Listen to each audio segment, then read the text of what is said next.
Good afternoon. I'm Tish Ray, and I'm chairman of the Activities Committee. And it's our pleasure to welcome you here today for Bob Johnstone's book signing. So I'm getting used to this thing. So if you can't hear me, raise your hand, and I'll raise it or do something like that. We in Activities love it when we can promote residents and their achievements.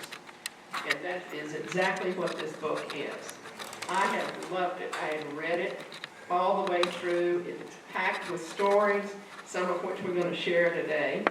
But the agenda of this thing is I'm going to be asking Bob questions. And then we'll show a short video, and then we'll open the questions to the floor. So we want to acknowledge Charleston Waterkeeper. Elise Campaign is right here. Bob will be donating the proceeds of this book to Charleston Waterkeepers. Now, so the book, the hardcover is $40. The paperback is $20. We'll be selling them over here, and then you can take it to the back of the room and have Bob sign it with a little glass of wine and sandwiches. So, here we go. Are you ready?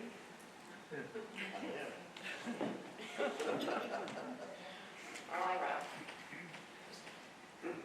So, after a stint at Princeton, 6 months in the Army, Quaker Oats has now sent you and Mary with a 5-week-old infant to Columbia to head up their subsidiary there. Were you scared?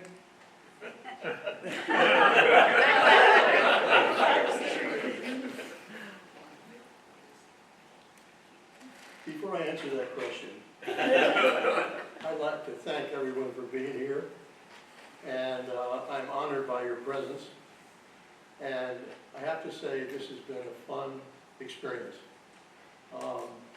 Over the past 2 years here at Bishop Gadsden, and I didn't have to go off into the woods in a small cabin to write this book. I can't imagine a better place to write a book than here at Bishop Gadsden. With all the services provided, you can just write, you don't have to cook, you don't have to wash the dishes, you don't have to do the grounds, and you name it.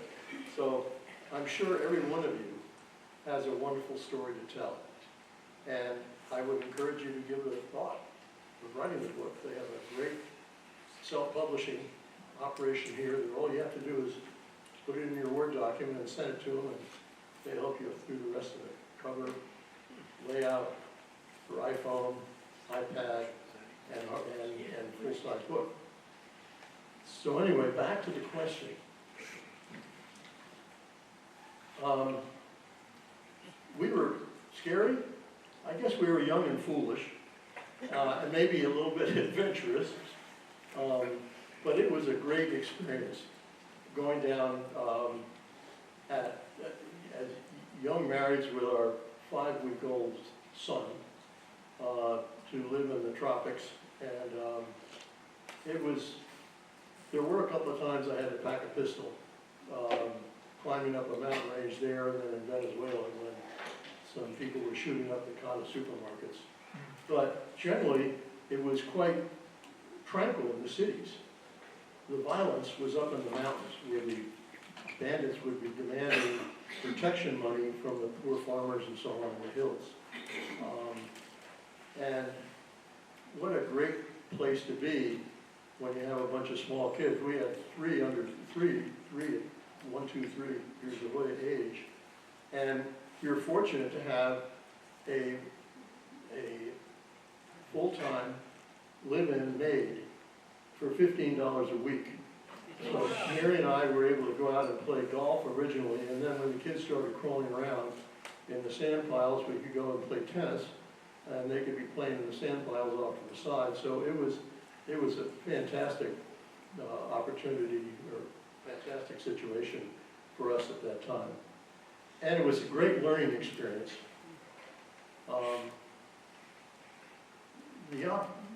I had all my roommates and so on were off in graduate school, and I had to earn a living and bring up a family. And going down to South America unique in the sense that if I ran into a problem, I could talk to the managers of other American companies there. Container Corporation, Colgate, Palmolive, Foreign Products, and so on, to help me solve a problem. In this country, if you start to work in a business, you're pretty well locked into the culture of that one business, and you don't have the opportunity to learn how other people do things. So I, in effect, was living my own case study. And it was a very, very worthwhile time.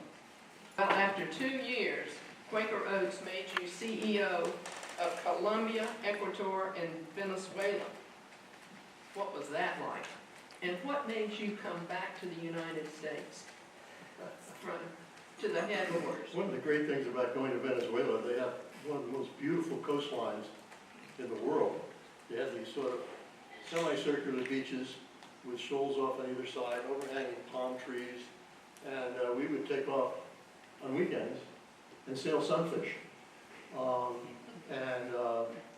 That was, we fortunately had some Peace Corps volunteers by that time in Venezuela who were teaching English as a second language at the Universidad de Carabobo, which was in Valencia. And so they didn't have much income, and they didn't have much to do on the weekends. So they were the world's best babysitters. They would stay with the kids, live in an American home, and have a great time. And Mary and I would take off to the coast and go raise sunfish. And Mary actually did quite well. She ended up 5th in the Venezuelan Nationals one year, which was terrific. And as far as the move to Quaker in Chicago, what I learned was you can't get good at marketing off on your own. You just don't live long enough to make the mistakes that you learn by. So it was important to, for me, I thought, to be in a situation where I could learn from other people's mistakes. And Quaker Oats had 28 different business areas, and they were messing up right and left, just like any other corporation. And this would be a chance to learn what not to do, and maybe what to do as well. Now let's get into the dog food. He was put in charge to create kennel ration dog food. Well, they had kennel ration, but you were in charge to bring on another dog food. So you became the marketing man of the year for a Fortune 500 company by creating a cheeseburger for a dog. I'm not sure I want that on my gravestone. Yeah, they fed me to the dogs, basically. I was in charge of canned kennel ration, and then they put me in charge of all dog food, which includes semi-moist. They had kennel ration burgers like Gaines burgers and so on. And so my first reaction was, you guys got kennel ration burger and Gaines burgers. I bet with cheeseburgers we could take over the market. They laughed at me. They said, come on, Johnstone, dogs don't like cheese. What do you mean dogs don't like cheese? If you ever had a cocktail party with hors d'oeuvres on a low table, it was a battle the whole way. And so anyway, I finally got, they forced me into doing consumer research out to 200 dog-owning households, or people in general. And they all, knew the dogs love cheese. So finally convinced them to go forward with the project. And it ended up moving from a 15% share to a 33% share, with Gaines burgers dropping back to like a 20% share. And that particular year, it was the 5th most successful grocery product of all products. It was a $30 million product, which today would be $250 million. Can you imagine that? Cheese flavored burger for dogs? Anyway, that's what happened, and as a result, they made me marketing man of the year for the whole corporation. So that was following your own sort of instincts or thoughts, and no matter how crazy you might be. Well done. Now, what made you decide to leave Quaker Oats and go back to boats, or go to boats? I was going through a process that I was beginning my ascent up life's second mountain. Having scaled the first and been disillusioned with the view. And that's a pretty good description. And it was an opportunity to match my vocation and my avocation with sailing. And also to take advantage of demographic trends.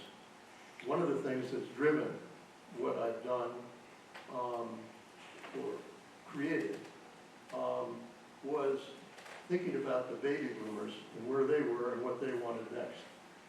And fortunately, my parents brought me into the world before the baby boomers came along. And by the time I figured out what I wanted, or what and created it, and then built it, along comes the market.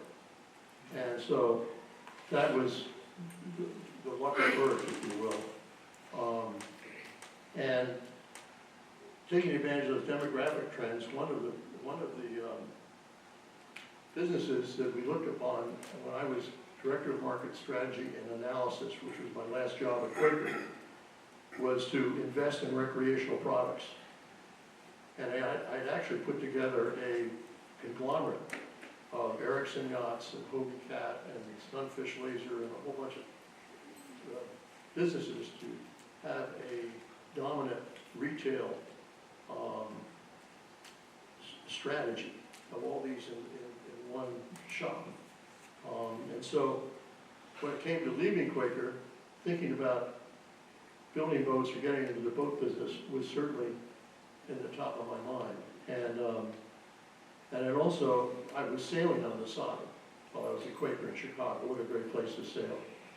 And sailed in the Soling Olympic trials in '72 and created 2 fleets of boats with Solings and 470s in Wilmette Harbor.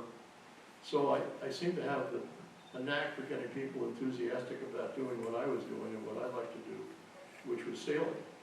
And so that sort of led me to the next step. At J Boats, you were involved in creating thousands, over 50 designs, sailboat designs, over half of which became Boat of the Year. So tell us a little bit more about J Boats, and then we'll ask about the motorboats. Well, you can see here, this was the 25th reunion of the J24 class, and there's some 50 boats there in that shot. And people who had sailed them and owned them all over the country had come to celebrate this in Newport. And it's interesting. Coming up, the new products I was coming up with were products that I wanted to own that didn't exist, in a sense. Just starting out with the J24, that came about because I became VP Marketing of AMF Alcor, which made the Sunfish. And when I walked in with a 3-year plan, I said, look, you guys, you own the hot water market, you own the resort market, and what are all those people going to do next for a boat? Because what the baby boomers were doing, they were buying all these off-the-beach sailboats like Hobie Cats and Lasers and Sunfish and Snarks.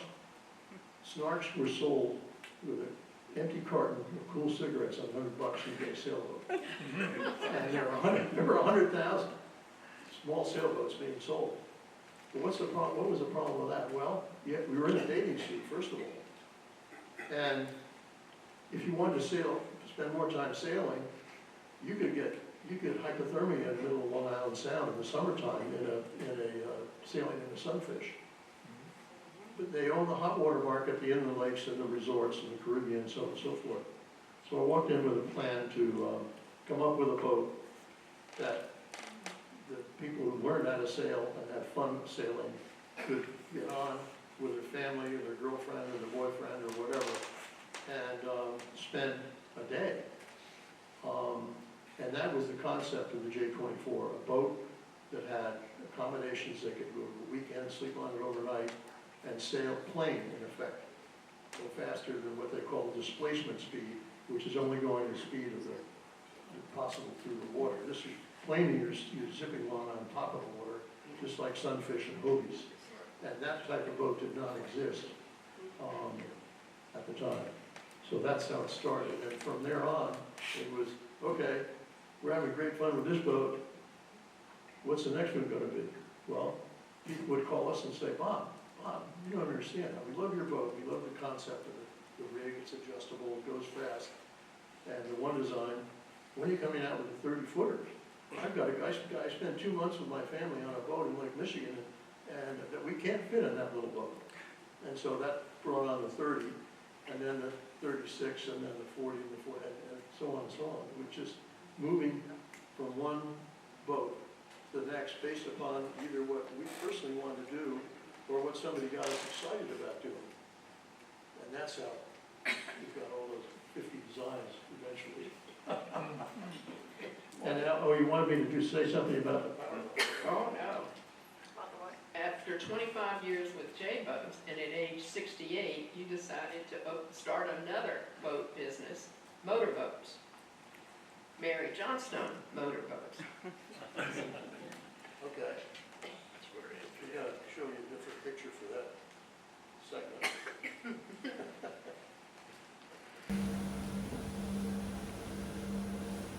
That's what it looks like. That's what it looks like going across Lake Okeechobee on a beautiful day at 35 knots. At 35 knots, that's what it looks like on Lake Okeechobee.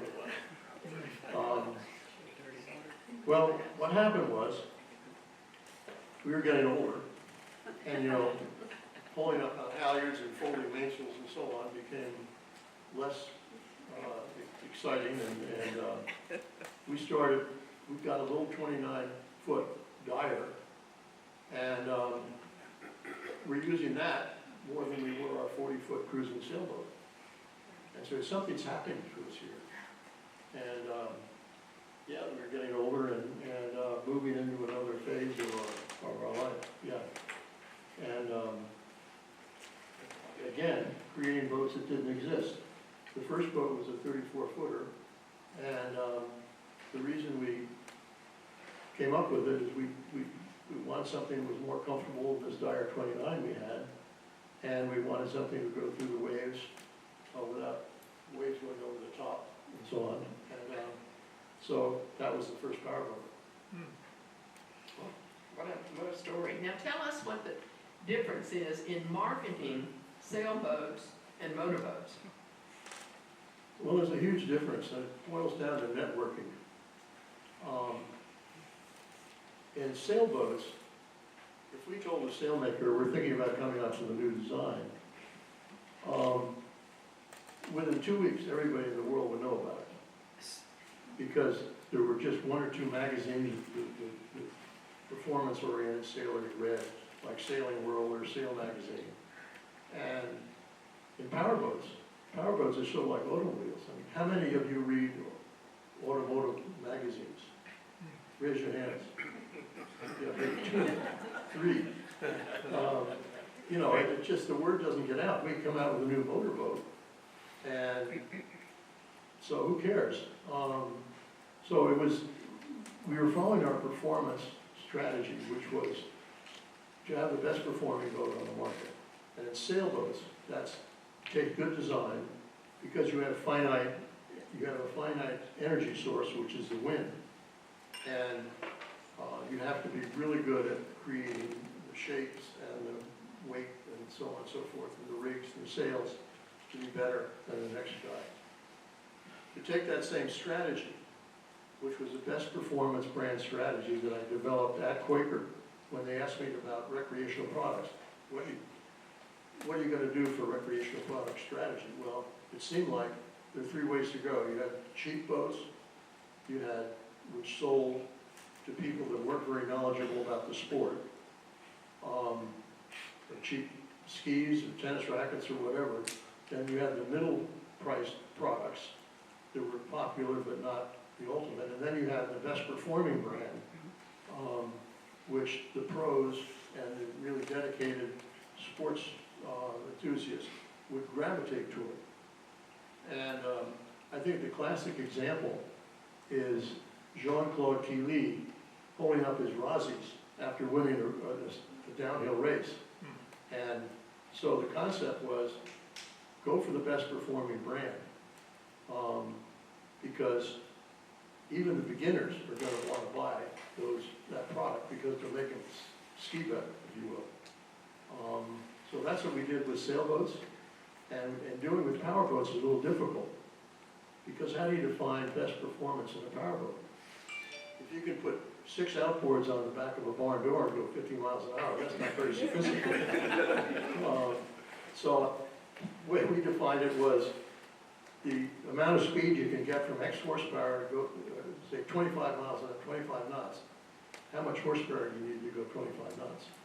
And how much fuel are you going to burn? Well, that kind of went over like a lead balloon, because the the powerboaters just don't think about fuel efficiency like really car owners. So it was tough. Our opening line was twice the fun, half the fuel, and that happened. I mean, we were creating a boat that was burned half the fuel of anything else at 25 knots. And eventually the word got out, and now son Peter, who's running the business, has a backlog, huge number of boats to sell, and the brand is now has overtaken the ones we were competing against originally. So that's worked out pretty well. Well, I can't help myself. I have seen a video of a 40Z in the ocean in rough conditions. And the thing was amazing. And so what Bob did to prove his boat was seaworthy, he got in this thing and took it out, way out in the ocean, put a helicopter in the air to film it, and all the time he had a broken leg. You want to talk about that marketing? Going down sea with the waves is where driving a 40Z is a real hoot and safe. Check Singh out here doing 28 knots in complete control with fingertip steering. The boat climbs up the back of slower moving waves, now hanging over the crest, then surfs down into the back of the next, parting its crest. That Carolina bow flare really pays off here. No need to pull back on the throttle to avoid submarining. No heavy, mushy jet drive response. No delayed steering response of older deep V designs. No frightening veering, yawing, or bow steering. The 40Z is solid as a rock. But if you can't cruise at 25 knots, you can't do what the 40Z does. Sounds like desperate marketing. Anyway, that was, in the book there's a link, a YouTube link that you can click on and pick up that video. So we're showing this boat going into waves, going sideways and not rolling very much, and then going down sea like this on autopilot. You could read a book. The boat wasn't bow steering and going around like this, or you were going faster than the waves. If you go slower than the waves, you go slower than 25 knots. The waves are in charge, and they rolling all over the place. So anyway, that's a good video. But the one we're going to show you now is, I think, shows more of the features of the boats and some of the reasons that put us into a leadership role. That's right, that's right. Do you have any comments about your and Mary's connections to Charleston? Oh, yeah. Well, actually, just about everybody in Charleston is Mary's 5th cousin. Which is why they put up with a carpetbagger like me. And Mary's great grandfather was A.R. Chisholm, who was a lieutenant colonel and aide to Beauregard throughout the Civil War. And he, in the book, there's a story of his story of, first of all, building some of the forts around Charleston, and then using his boats. He was a planter from the Beaufort area, and using his boats to transport the three Confederate officers out to Fort Sumter to tell Major Anderson it's time to go. Anyway, there's that story, and also an amazing story of him doing a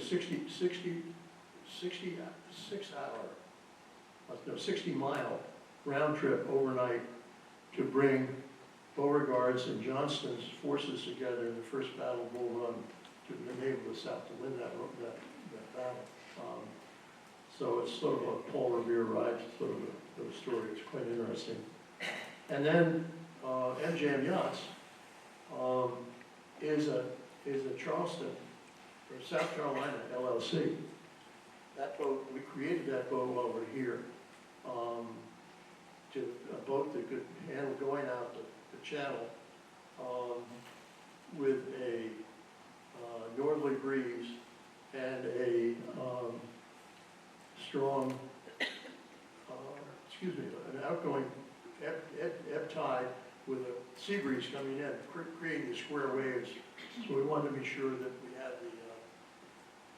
the Carolina bow flare and the design that could handle conditions like that. Well, it's now our pleasure to show you a video. This is the MJM50z, and pay particular attention to the technology that is on this boat, because this is what has made the MJMs famous.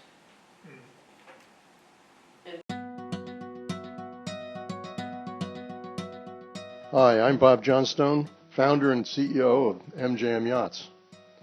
The 50Z is truly an exciting boat. There's now a new standard for quality of construction, cruising comfort, and performance. Here's Zing doing 36 knots off Newport, Rhode Island, into a 4 to 5 foot ocean swell, with 2 to 3 foot waves astern from a northeast breeze. I wish you could be here with me. It's quiet enough for conversation and fun to drive. Zing is powered with triple 435 horsepower Volvo Penta IPS 600 drives. The 3 engines are under the cockpit aft, not forward under your guests. 50Z is 10 knots faster than other 48 to 50 foot down east designs. Once you've covered 200 miles, cruising at 35 knots, to reach port before lunch, before the afternoon sea breeze kicks up waves, you'll never be happy in a slow boat again. Reserve buoyancy of the Zern-designed Carolina bow flare keeps the bow up from submarining in waves, and the boat tracking straight as an arrow. Chine flats and lifting strakes redirect wave and wake energy out and down for greater stability and to keep guests dry in the cockpit. When going into seas, the sharp entry below the waterline of the 50Z extends further aft, so you can go at higher speeds into taller waves than would be comfortable on a boat having a shorter waterline. 50Z burns less fuel at 35 knots than other 50-footers burn at 25 knots. At trawler speed of 7 to 8 knots, the 50Z burns only 2.5 gallons per hour, enough to get you to Bermuda and back on a single 520-gallon tank of diesel. 50Z fuel efficiency comes from higher quality epoxy composite construction. An MJM is built like the Boeing Dreamliner, lighter and stronger, requiring less horsepower and fuel to overcome resistance. The MJM50Z along with the 40Z are the only 2 boats among Down East designs of any size that are certified by the International Standards Organization, ISO, in Brussels as Category A Ocean, the highest rating for stability, safety, and seaworthiness that's available. Even though the 50Z is certified more stable than other powerboats, let's not kid ourselves. All powerboats roll.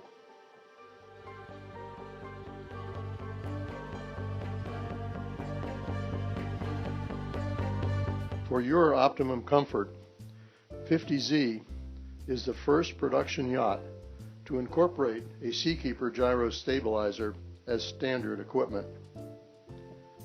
When the Seakeeper is activated, the difference a gyro makes is obvious when viewed from the helicopter or on board the boat. Mark my words, a Seakeeper gyro stabilizer to stop the rolling will be a must-have item on any boat of this size from now on.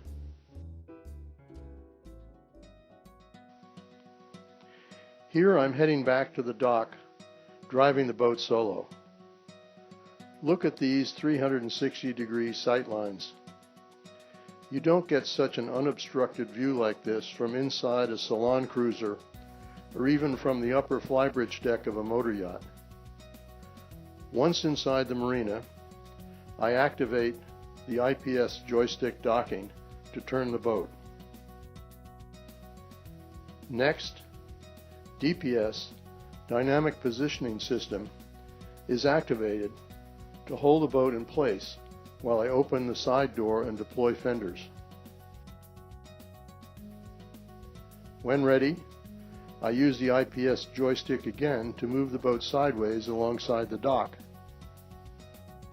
Once there, to hold the boat in place, I again activate the DPS hovering system so the boat won't move. Be sure to get off the boat with a midship spring line in hand to secure the boat, just in case the GPS changes its mind. Then proceed to cleat the bow line, its tail becoming the forward spring. Then cleat the stern line from the outer cleat, so it also works as an aft spring. We're home. Time to shut down the engines. At the end of the day, it takes less than 15 minutes to wash down a 50Z. There's no towering flybridge to clean, no varnished wood to worry about. 50Z's new SX synthetic teak looks like the real thing, stays looking new, doesn't absorb dirt and oil, and simply hoses off clean. I hope you've now learned that performance equals 50Z in many ways, and will come to enjoy your 50Z as much as Mary and I have enjoyed Zing since launching a month ago.